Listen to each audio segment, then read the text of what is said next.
Movie की शुरुआत में हम जेनिफर हिल्स नाम की एक लड़की को देखते हैं जो कि एक राइटर है। यह अपनी राइटिंग को शुरुआत करने के लिए किसी शांत जगह पर जा रही है और उसका नाम मॉकिंग हिल्स है। अब हम देखते हैं कि अचानक जेनिफर अपने रास्ते से भटक जाती है और उसकी गाड़ी का पेट्रोल भी खत्म होने लगता है। अब पेट्रोल भरने के लिए जेनिफर एक गैस स्टेशन पर रुकती है और उसी स्टेशन पर तीन लड़के उसे घूर रहे होते हैं, लेकिन जेनिफर इन सबको इग्नोर करके आगे निकल जाती है। जेनिफर अब मॉकिंग हिल्स पर बने सुनसान घर पर पहुंच जाती है जो कि एक जंगल पर बीचों बीच बना हुआ है। जेनिफर अपने लगेज को ओपन करती है और कुछ देर बाद शाम को एंजॉय करती है। कुछ देर बाद देखते हैं कि जेनिफर को अजीब सा महसूस होने लगता है और अजीब अजीब सी आवाज़ें आने लगती है। जेनिफर अपने घर को एक बार अच्छी तरह से चेक करती है मगर उसे कुछ भी दिखाई नहीं देता है। अब रात में किसी को जेनिफर के रूम का वीडियो रिकॉर्ड करते हुए देखते हैं जिसके बारे में जेनिफर को कुछ भी पता नहीं। अगले दिन जेनिफर जब मॉर्निंग वॉक पर जाती है तो उसे एक खंडर दिखाई देता है। आगे जब जेनिफर घर आती है तो उसे पता चलता है कि वॉशरूम का वॉल खराब हो रहा है, तो वह किसी प्लम्बर को ठीक करने के लिए बुलाती है। अब जेनिफर ये महसूस करती है कि जब से वह इस घर में आई है तब से उसके साथ बहुत बुरा हो रहा है। मैथ्यू नाम का लड़का जेनिफर के घर में इसे ठीक करने के लिए आता है। मैथ्यू को देखकर जेनिफर बहुत खुश होती है और उसे एक किस करती है।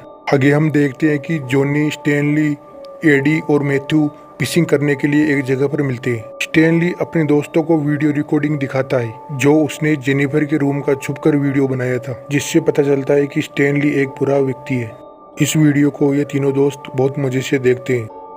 अब यहाँ पर जॉनी, स्टैनली और एंडी जेनिफर के साथ मजे करने का प्लान बनाते हैं। इन्होंने मैथ्यू को जेनिफर के साथ देखा था। मैथ्यू एक दिमाग से कमजोर वाला लड़का है।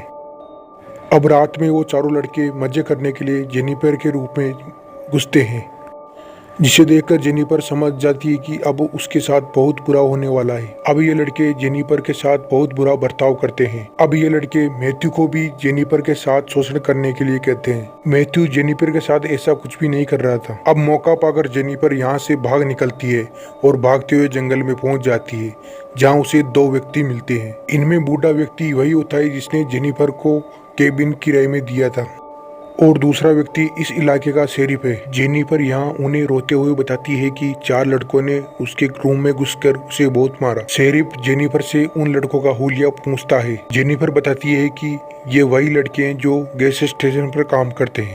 अब शेरिफ जेनिफर को उसी केबिन में लेकर जाता है। वहाँ पहुंचकर शेरिफ घर की छानबीन करता है जहाँ उसे एक इलीगल सिगरेट मिलती है। जेनिफर कहती है कि ये सिगरेट उन लोगों ने पी होगी। शेरिफ देखता है कि सिगरेट पर लिपस्टिक लगी हुई है, जिसके कारण शेरिफ जेनिफर पर शक करने लगता है। जेनिफर रोते हुए शेरिफ को सच बताती है लेकिन शेरिफ नहीं मानता। शेरिफ कहता है कि अब मुझे तुम्हारी तलाशी लेनी होगी। शेरिफ अब जेनिफर की तलाशी लेता है। तलाशी के दौरान शेरिफ जेनिफर को गलत तरीके से टच करता है। अब हमें यहाँ पता चलता है कि शेरिफ भी एक बुरा व्यक्ति है। जेनिफर यहाँ मजबूरी में ये सब सहन कर रही थी।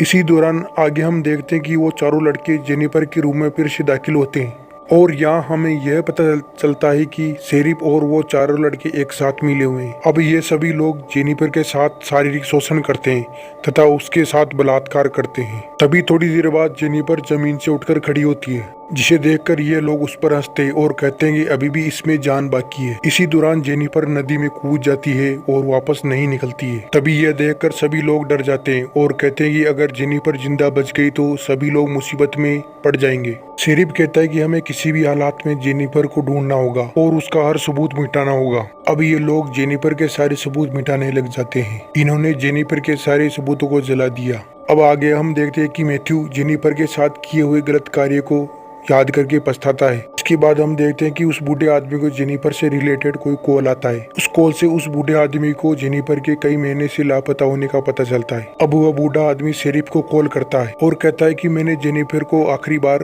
तुम्हारे साथ देखा था। अब शेरिफ ये सोचता है कि इस बूढ़े आदमी को सब कुछ पता चल जाएगा, इसलिए वह उस बूढ़े आदमी को मारने के लिए जंगल में शिकार करने के लिए बुलाता है। शिकार के दौरान शेरिफ उस बूढ़े आदमी को मार देता है और सारे सबूत मिटा देता है। अब आगे हम देखते हैं कि मैथ्यू स्मोकिंग हिल्स केबिन के पास बैठा है। तभी उसे किसी की आहट सुनाई देती है और वह दौड़ता हुआ केबिन के अंदर जाता है। तभी मैथ्यू को जेनिफर की आवाज सुनाई देती है और तभी अचानक वह सीढ़ियों से नीचे गिर जाता है। मैथ्यू जब आंखें खोलता है तो जेनिफर उसे सामने दिखाई देती है। मैथ्यू जेनिफर से कहता है कि मैंने तुम्हारे साथ बहुत गलत किया, इसका मुझे पछतावा है। तभी जेनिफर मैथ्यू को प्यार से अपने पास बुलाती है और अचानक उसका गला घोटने लग जाती है। अगले सीन में हम देखते हैं कि स्टैनली और एंडी जेनिफर को जंगल में ढूंढ रहे हैं। तभी उन्हें दूर से किसी की आवाज आती है। वे दोनों दौड़ते हुए उस आवाज की तरफ जाते हैं। वे दोनों एक दूसरे से भटककर ये पता लगाते हैं कि ये आवाज कहाँ से आ रही है। तभी अचानक स्टैनली का पैर एक ट्रैक पर पड़ जाता है और उसका पैर टूट जाता है। तभी स्टैनली की आवाज सुनकर एंडी उसके पास आता है। तभी अचानक जेनिफर वहाँ आती है और एंडी के पीछे से वार करके उसे बेहोश कर देती है। जेनिफर टब में एसिड डालकर एंडी को उसमें डुबो देती है। अब आगे हम देखते हैं कि जेनिफर स्टैनली को दर्दनाक मौत देने के लिए उसे एक पेड़ से बांध देती है और उसके मुंह पर खून लगा देती है। कुछ देर बाद कोए स्टैनली के मुंह को नोच नोच कर खा जाते हैं और आंखें बाहर निकाल देते हैं और स्टैनली की दर्दनाक मौत हो जाती है। आगे हम देखते हैं कि जेनिफर जॉनी को भी उसी तरह के एक ट्रक में फंसा देती है और उसे केबिन के अंदर लाकर बांध देती है। अब जेनिफर यहाँ जॉनी के सामने ही उसका पेनिस काट देती है, जिसकी वजह से उसका बहुत खून बहने लगता है और उसकी मृत्यु हो जाती है।